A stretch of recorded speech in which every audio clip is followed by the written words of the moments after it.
Telugu capital భక్తి టీవీకి స్వాగతం, సుస్వాగతం.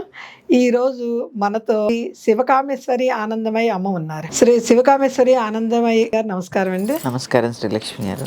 మనము లలితా సహస్రనామాల్లో ధ్యాన శ్లోకాలు చెప్పుకున్నాం కదమ్మా. ఈ రోజు మిగతా 2 ధ్యాన శ్లోకాల గురించి వివరిస్తారా? తప్పకుండా అండి. ఎంతసేపు ఫోటోల్లోనే చూస్తే కాదు, లోపల చూడండి. అంతర్ముఖ సమారాధ్య, బహిర్ముఖ సుదుర్లభ. అంతర్ముఖంగా చూడడానికి ప్రయత్నం చేయండి. ఇక తర్వాత వస్తే విశుద్ధి చక్రము. విశుద్ధి చక్రము, దీనికి 16 దళములు ఉంటాయి. ఇక్కడి నుంచి ఇలాగా 16 వచ్చేస్తాయి. 16 దళముల్లో అమ్మవారు ఉంటుంది. ఏ రంగు ఉంటుందో? తెలుపు రంగులో ఉంటుంది. తెలుపు రంగులో ఉంటుంది. ఇక్కడ అధిష్టాన దేవత చూడండి, ఒక్కొక్క చక్రాకి ఏదేది ఇంటర్ రిలేటివ్ ఉంటాయంటే సరస్వతీదేవి, వాగ్దేవి కంఠంలో ఉంటుంది. విశుద్ధి చక్రానికి అధిదేవత. వాక్ ఎక్కడి నుంచి వస్తుందండి? మన కంఠంలో కదండి వస్తుంది. అందుకే సకల విద్యలకి మూలము. వాగ్భవకూటం అని కూడా అంటారు కదా దీన్ని. వాక్ ఈ సరస్వతీదేవి యొక్క కృపా కటాక్షములు ఎక్కువగా విశుద్ధి చక్రములో ఉంటాయి. 16 దళముల పద్మములో అమ్మ సరస్వతీదేవి రూపంలో పద్మాసన స్థితై ఉన్నది. ఇక పైకి వెళితే ఆజ్ఞాచక్రము. ఈ చక్రానికి రావడానికి ఎన్ని దాటాలి మనం? మళ్ళీ చెప్తున్నాను. మూలాధారము, స్వాధిష్టానము, మణిపూరము, అనాహతము, విశుద్ధి, ఆజ్ఞ. 6 చక్రాలండి. 6 చక్రం.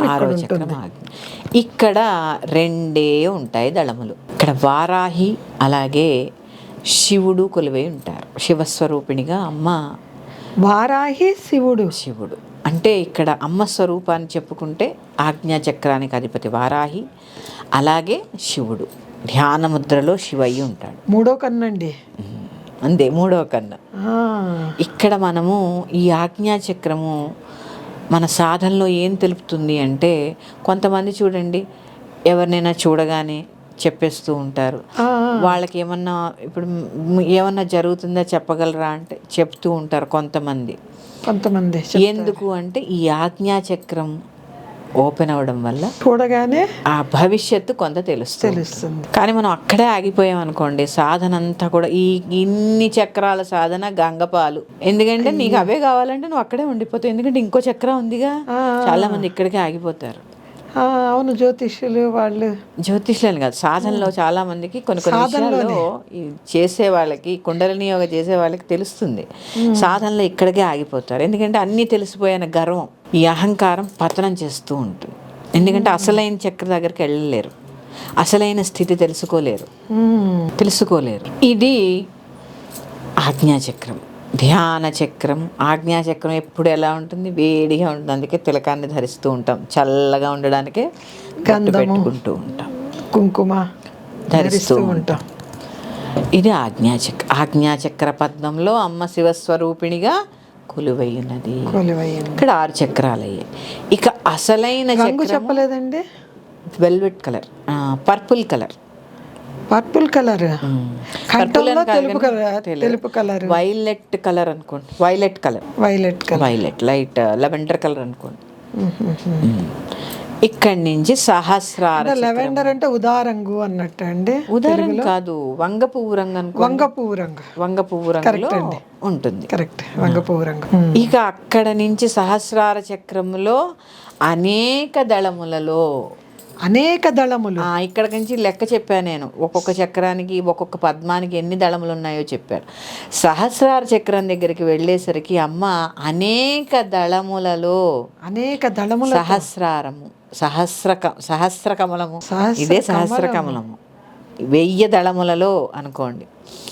అమ్మ శివశక్త్యాయుక్తో అని కలిసి ఉంటుంది. శివుడితో సహా శక్తి స్వరూపిణిగా ఇక్కడ కొలువై ఉంటుంది.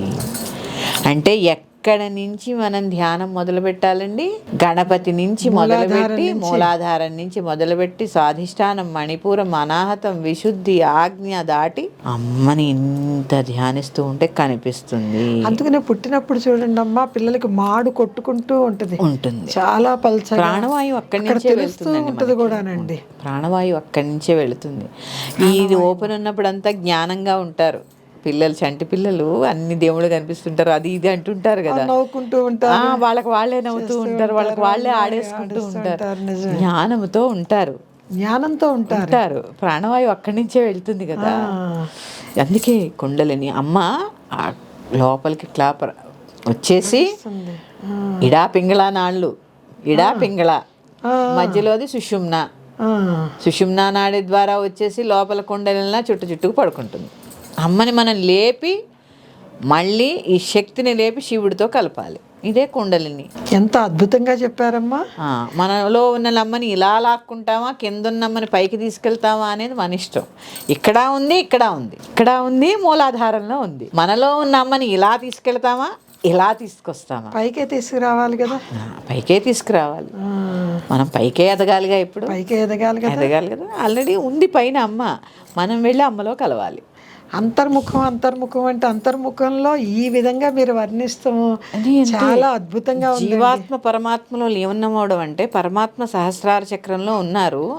జీవాత్మ లోపల ఆ అపాన వాయువు అపానము కిందకి వెళ్ళిపోతూ ఉంటాం. వాయువు భూచక్రంలో ఉన్నాం, కిందకు ఉన్నాం మనం. అక్కడ కలవాలమ్మ, సహస్రారంలో కలవాలి.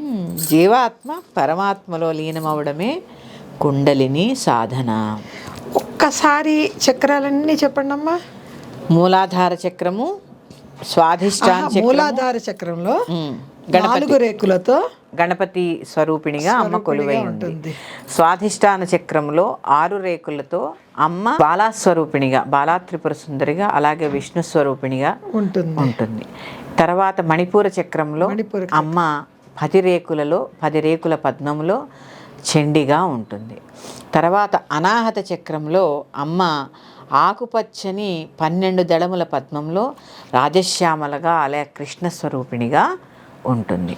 తర్వాత విశుద్ధి చక్రంలో 16 రేకుల పద్మంలో సరస్వతి స్వరూపిణిగా ఉంటుంది, అంటే పద్మాసన స్థితి అయి ఉంటుంది. తర్వాత ఆజ్ఞాచక్రంలో అమ్మ శివస్వరూపిణిగా 2 దళములతో వెల్వెట్ కలర్లో ఉంటుంది. తర్వాత సహస్రార చక్రం 2 దళాలు ఉన్నారు ఏమిటండి? ఆజ్ఞ. తర్వాత సహస్రార చక్రంలో అనేక దళ పద్మములలో నెమలి కంఠము రంగు అంటారు చూసారా, అంటే అలా అని కూడా కాదు, ఒకలాంటి పర్పుల్ కలర్ పద్మములో అమ్మ శివుడితో కలిసి అక్కడ కొలువై ఉంటుంది. ఆవిడ ప్రపంచం అంతా కూడా చంద్రమండలం అక్కడ ఉంటుంది. ఇక్కడ యూనివర్స్తో కనెక్ట్ అయి ఉంటాము. దీన్ని ఎట్లా మనం ఈ చక్ర ఓపెన్ చేసుకుంటాము, ఎంత సాధన, ఇదంతా కూడా శ్రీ విద్యలో చెప్తారు. శ్రీ విద్యలో ఎందుకే అమ్మ యొక్క నేను చెప్పానే మీకు, స్థూల సూక్ష్మ కారణ. స్థూలము అంటే ఈ దేహం, అమ్మలాగే మనలాగే అమ్మకు కూడా ఒక రూపం ఉందని అనుకోవడం. సూక్ష్మము అంటే ఏంటి? మంత్రం. ఈ కారణం అన్నానే ఇదంతా, ఈ కుండలిని అంతా కూడా లోపల అంతర్భాగం అంతా కూడా ఆ కారణము, పరాశక్తి. అందుకే ఆవిడకి మించినది లేదు. అందుకనే మనలోనే చూసుకోండి అంటారు. అందుకే భగవంతుని నీలో చూడండి, నీలో చూడండి, నీలో చూడండి అని చెప్పడం ఇందుకే. ఇది చెప్పడానికే నా ప్రయత్నం కూడా. ఇక్కడ మనం ధ్యాయేత్ పద్మాసనస్థాం, ఇక్కడ మనం ఇలా ధ్యానిస్తూ ఉన్నాం. పద్మాసనంలో మనలో ఉన్న అమ్మని ధ్యానించి, అమ్మ ఎట్లా ఉంది అక్కడ? వికసిత వదన. ఎట్లాంటి అమ్మని ధ్యానిస్తున్నాం? పద్మాసనంలో ఉండి వికసిత వదనం. ఇందాక ముడుచుకోలే అమ్మ, స్మితముఖి. ఎట్లాంటి వికసించిందండి అమ్మ? కరుణతో, దయతో, చక్కగా మంచి లక్షణములు కలిగిన ముఖముతో వికసించి ఉంది. కరుణ, వాత్సల్యము, సౌజన్యము, సౌమ్యము, కరుణ, వాత్సల్యము, సౌజన్యము, సౌమ్యము. ఇలాంటి లక్షణాలతో అమ్మ ముఖము వికసించి ఉన్నది. పద్మం ఎలా ఉంది? అమ్మ యొక్క ముఖ పద్మము వికసించి ఉన్నది. ఎందుకంటే చూడండి, మళ్ళీ చెప్పుకుంటే అమ్మ కళ్ళు ఎలా ఉన్నాయి ఇందులో కూడా చెప్తారు. ధ్యాయేత్ పద్మాసనస్థాం వికసిత వదనాం పద్మపత్రాయతాక్షీం. ఆ పద్మము యొక్క రేకుల వంటి కళ్ళు గలది. అంత అందమైన కన్నులు. ఇలా ఉంటుంది. అంటే ఎంత కళ్ళు ఉంటాయి? ఎంత పెద్ద కళ్ళు. ధ్యాయేత్ పద్మాసనస్థాం వికసిత వదనాం పద్మపత్రాయతాక్షీం. తర్వాత మళ్ళీ ఏముంది? హేమాభాం పీతవస్త్రం. హేమాభాం, హేమము అంటే బంగారం. హేమము అంటే బంగారం. బంగారము రంగు వర్ణము కలది. అమ్మ ఎలా ఉంటుందండి అంటే మనం తెల్లగా ఉన్నామా నల్లగా ఉన్నామా కాదు, బంగారపు ఛాయ ఆవిడది. అంటే చూడండి, అసలు రంగే ఊహించుకోండి. అంటే ధ్యానంలో ఇలా ఊహించుకోవాలమ్మని. సరే, నేను ఇప్పుడు చక్రాస్ గురించి చెప్పాను.